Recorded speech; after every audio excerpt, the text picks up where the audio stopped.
A senior commander of Iran's elite revolutionary guards has been killed while traveling from Syria to Lebanon, according to Iranian authorities.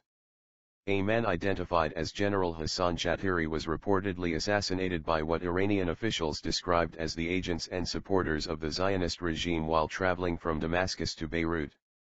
It was not immediately clear in which of the two countries Shateri was killed, but a Syrian rebel commander said an Iranian official was killed in an attack carried out by Syrian rebels in Zabadani in southwestern Syria, close to the Lebanese border.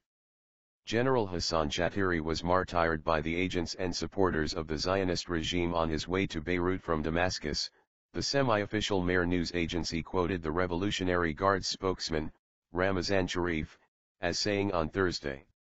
Iran's state English-language television, Press TV, reported that Shateri was killed on Tuesday and described him as the man who led the Iranian-financed reconstruction projects in the south of Lebanon. By pointing the finger at Israeli agents, Sharif was probably referring to Syrian rebels whom Iranian officials portray as terrorist armed groups backed by Tel Aviv. Iran is a staunch supporter of the Syrian regime of Bashar al-Assad and Lebanese militant group Hezbollah, providing both with military and financial support.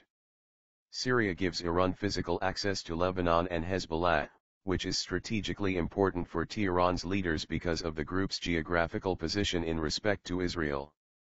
Iran does not recognize Israel as a country and usually refers to it as the Zionist regime.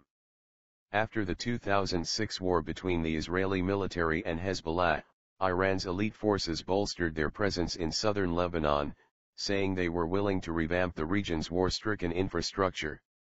This became a contentious issue for Tel Aviv but boosted the popularity of Iran among Hezbollah supporters.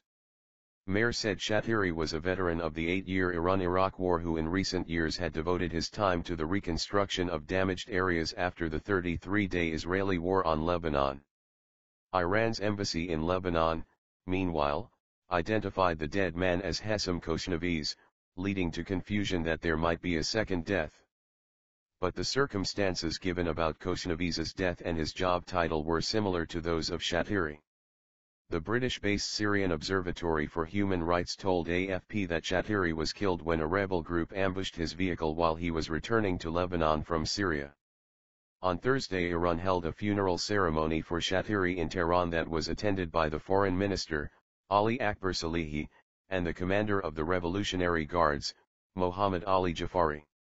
Qasim Soleimani, the man who heads the external arm of the Revolutionary Guards, known as the Quds Force, members of which usually shun public ceremonies, also attended the funeral. In May 2012, a senior Quds Force commander conceded for the first time that Iranian forces were operating in Syria in support of the Assad regime. If the Islamic Republic was not present in Syria, the massacre of people would have happened on a much larger scale, Ismail Ghayani, the deputy head of the Quds Force, said at the time. In February 2012, Iran's supreme leader, Ayatollah Ali Khomeini, went public to say that the country has provided assistance to Hezbollah and Palestinian group Hamas. We have intervened in anti-Israel matters, and it brought victory in the 33-day war by Hezbollah against Israel in 2006, and in the 22-day war in Gaza Strip, he said at the time.